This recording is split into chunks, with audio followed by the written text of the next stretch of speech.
Para a grande maioria das pessoas, poupar não é fácil. O dinheiro que se recebe em Portugal é normalmente pouco para fazer face às despesas que se tem e é preciso muita força de vontade para sacrificar o bem-estar no imediato em prol de dar os primeiros passos na construção de um futuro potencialmente mais estável. Só que, querendo uma vida sem buracos financeiros causados por imprevistos ou vontades fora do orçamento, sem créditos pessoais, mais tarde ou mais cedo é preciso fazê-lo, seja para a entrada de uma casa, para a caução de um arrendamento, para a reforma, para se conseguir ir de férias, comprar um carro novo, casar, ter filhos, é inevitável. E foi por isso mesmo que decidi partilhar agora este passo a passo que segui para poupar os meus primeiros 10.000 euros e que sigo ainda hoje sempre que quero fazer um pé de meia, seja ele de que valor for, para que propósito for. Costuma dizer-se que o dinheiro não é a coisa mais importante na vida, mas o que é facto é que uma parte significativa do nosso dia-a-dia gira à volta de o obter. Em primeiro lugar, para sobrevivermos, fazendo face às despesas com comida, água, roupa,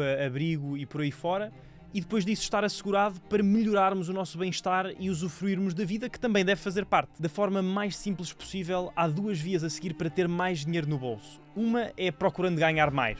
A outra é gastando menos, o chamado poupar. Só que, apesar desta última ser uma palavra muito ouvida na teoria, constitui um ato pouco praticado em Portugal. Aliás, tão pouco que nos encontramos em 18º lugar do ranking da União Europeia no que à taxa de poupança do rendimento disponível das famílias diz respeito. No ano passado, esta taxa foi de 8%, o que equivale a uma poupança de 8 euros por cada 100 euros de rendimento disponível. Para comparação, segundo a Eurostat, a taxa média da União Europeia foi de 13,2%, com o top 3 constituído pela República Checa, a Alemanha e a Hungria, com valores de 19,4%, 19,3% e 19% respectivamente. Os motivos por trás desta situação no nosso país são diversos, mas entre os mais significativos destacam-se dois bastante claros: os baixos salários por um lado e os custos elevados em proporção da habitação pelo outro, que quando combinados não deixam lugar a muita margem nas finanças mensais. Mas nada disto é novidade e, portanto, a solução que está garantidamente ao nosso alcance é darmos o melhor para maximizar cada uma das duas vias que falei,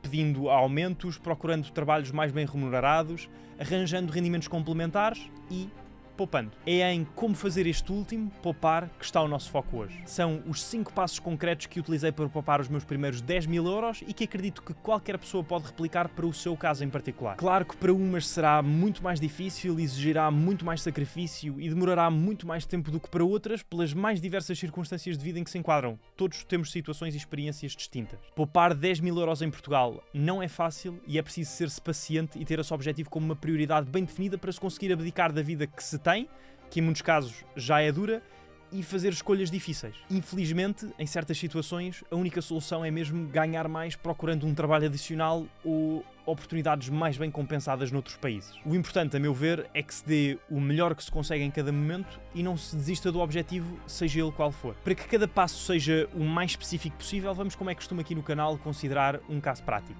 O do Manuel, que atualmente vive sozinho num T1 arrendado no Porto, não é casado nem tem dependentes e oferece um salário bruto de 1.528 euros, igual à média nacional mais recente, apurada pelo INE, com os subsídios de férias e Natal a serem distribuídos por inteiro em duodécimos. Isto significa que, no total, segundo um simulador de salário líquido, depois de impostos, o Manuel recebe na sua conta, todos os meses, 1.358,58 euros.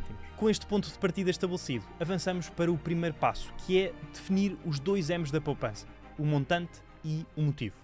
Poupar significa invariavelmente uma escolha. Abdicar do prazer e gratificação imediata em prol de eventual prazer e gratificação no futuro. E também por isso custa tanto. Ter bem assente o valor que se pretende atingir e, mais do que isso, o propósito pelo qual se está a fazer essa escolha é por essa razão essencial. Facilita-nos imenso a vida ao aumentar a motivação e disciplina para optar por aquilo que no curto prazo é mais difícil, mas que no longo nos pode beneficiar. Ter uma poupança sem um propósito claro significa que pode ser usada para fazer face a tudo o que vier, que é tudo e mais alguma coisa. A ideia ou necessidade que surgir primeiro é aquela para a qual o dinheiro é utilizado. Por outro lado, tendo um fundo criado única e exclusivamente para emergências, por exemplo, e entretanto decidir-se que se gostava de fazer férias nas Maldivas ou comprar um carro, já se sabe que não é essa a poupança onde se vai buscar o dinheiro para esse efeito e tem é de se criar outra. O Manuel já tem o plano bem definido. quer poupar 10.000 euros para pagar a entrada e os encargos iniciais do seu primeiro investimento imobiliário. Chega a hora de pôr as mãos na massa percebendo ao cêntimo quanto se ganha por mês, quanto se gasta e para onde vai o dinheiro. Uma forma fácil de o fazer é olhando para os extratos bancários dos últimos 3 meses e apontar num Excel, num caderno ou nas notas do telemóvel todas as entradas e saídas de dinheiro,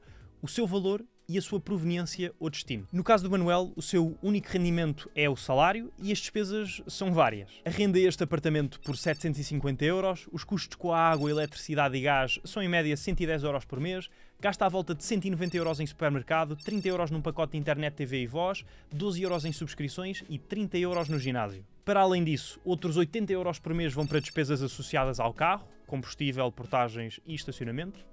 15 euros de necessidades pontuais relacionadas com saúde e cuidados pessoais, ir cortar o cabelo ou à farmácia, e costuma jantar fora ou fazer atividades com amigos uma vez por semana, gastando por norma 30 euros de cada vez. Depois de tudo isto, sobram-lhe à volta de 22 euros, que umas vezes utiliza para ir às compras, outras coloca de lado. Sem ajustes ao orçamento, dedicando-se a poupar estes 20 euros por mês, o Manuel vai demorar mais de 40 anos para chegar ao objetivo dos 10.000 euros. Não é impossível, mas no seu caso está muito, muito longe de ser o desejável e por isso prosseguiu para o terceiro passo. Percebeu que era preciso analisar de forma crítica cada despesa e determinar quais se podem eliminar, porque são menos relevantes do que o objetivo para o qual se está a poupar, daí a sua importância, e das que são essenciais, quais podem ser reduzidas e como, seja através da procura de alternativas mais baratas, de renegociações, coisas do género. No caso do Manuel, a despesa que salta logo à vista por representar mais de 50% do seu rendimento líquido é a habitação. Apesar de essencial e de gostar muito de viver sozinho no seu espaço com as suas coisas, o Manuel percebe que é um gasto muito relevante que o está a impedir de atingir os seus objetivos, nomeadamente o de investir em imobiliário para gerar um rendimento extra. Infelizmente não tem a possibilidade de viver em casa dos pais, mas reconhece que há algumas alternativas intermédias, como partilhar casa com amigos ou arrendar um quarto. Optou pela última e conseguiu encontrar este quarto privado por 550 euros.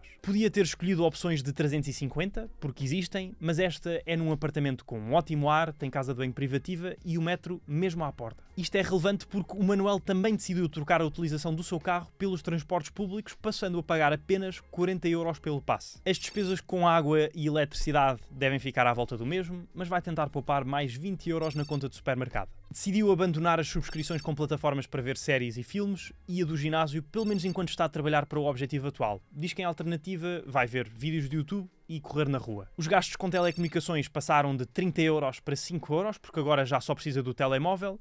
Os 15 euros com saúde e cuidados pessoais mantêm-se e quanto aos amigos, vai reduzir os jantares fora para uma vez por mês e combinar outras atividades gratuitas. Os cerca de 22 euros que sobravam antes vão ser poupados, agora sim ou sim. No final, o novo orçamento do Manuel contempla 930 euros em despesas em vez dos iniciais 1.337 euros, o que lhe permite arrecadar 438,58 euros por mês, encurtando o período de poupança de 40 anos para menos de 2 e aumentando a taxa de poupança de 2% para 32% do seu rendimento disponível, muito acima da média do país número 1 da União Europeia. Feita a auditoria, convém agora implementá-la para que mostre resultados. Quem não poupa, muitas vezes diz que não o consegue fazer porque surge sempre uma qualquer surpresa que destabiliza por completo as finanças do mês. E a verdade é que, se a poupança não for a prioridade número 1, isso pode acontecer. Vai-se vivendo a vida e só com o passar do tempo é que se dá conta de que o mielheiro está vazio. Para que isso não aconteça, pelo menos não de forma descontrolada e inconsciente, aquilo que funcionou para mim foi poupar sempre antes de gastar. Quando tenho um determinado objetivo de poupança, e é essa a minha maior prioridade,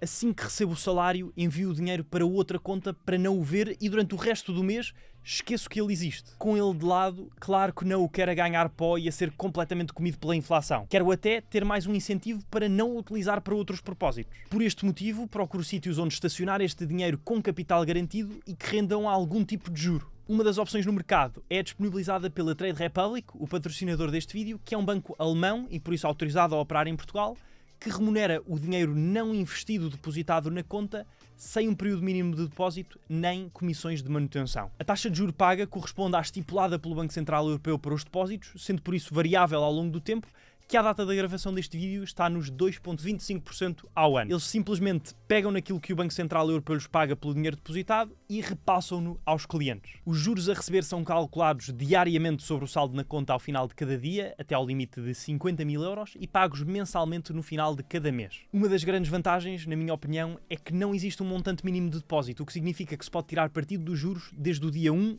independentemente do dinheiro poupado. Seja 10 euros por mês, 100 euros ou 1000. Querendo explorar esta opção, podem seguir o primeiro link da descrição para se registarem. Só é preciso preencher alguns dados pessoais e aguardar que a informação seja revista e a conta aprovada. Tendo sempre em mente, claro, que deve ser feita uma própria pesquisa antes de investir em qualquer ativo ou utilizar um serviço para esse efeito. Não sou consultor financeiro e não devem interpretar esta informação como uma recomendação de investimento. Quanto ao nosso caso prático, se o Manuel transferisse a sua poupança mensal, os 438,58 €, para a sua conta da Trade Republic, assumindo que a taxa anual nominal bruta atual se manteria para efeitos de cálculo, resultaria no recebimento de um juro de 1 € no primeiro mês. Sei que é um valor pouco significativo, mas é com o acumular da poupança ao longo do tempo, quando o bolo sobre o qual os juros incidem começa a crescer, que se vê o impacto real que esta solução pode ter. Se nunca retirasse os juros que recebe e apenas fosse acrescentando a poupança mensal à sua conta da Trade Republic, o Manuel atingiria o seu objetivo ao fim de 23 meses, com um total acumulado de 10.321,91 €, dos quais mais de 234 € corresponderiam a juros, portanto dinheiro extra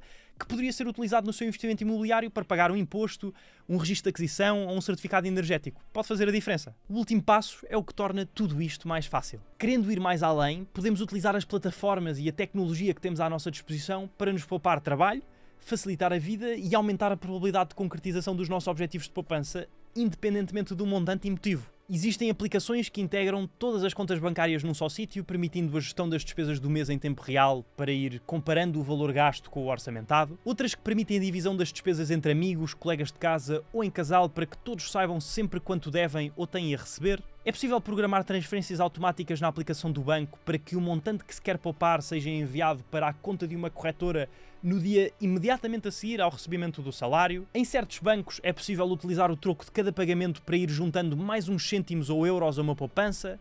Há dezenas de cartões de pontos e de cashback disponíveis através dos quais se pode ganhar uma contrapartida com os gastos em que incorremos, nomeadamente o da Trade Republic, do qual já falei anteriormente noutros vídeos. Hoje em dia, o que não faltam são recursos deste género. Não estando nos vossos planos investir em imobiliário, ao contrário do Manuel, porque não sentem que as bases estão asseguradas, o propósito da poupança pode ser a criação de um fundo de emergência, por exemplo. Sendo esse o caso, recomendo que vejam de seguida este vídeo onde falo sobre como o gerir para evitar ficar sem dinheiro. Se este vos foi útil, um clique no botão do gosto é muito apreciado. Desejo-vos tudo bom, um abraço e até ao próximo.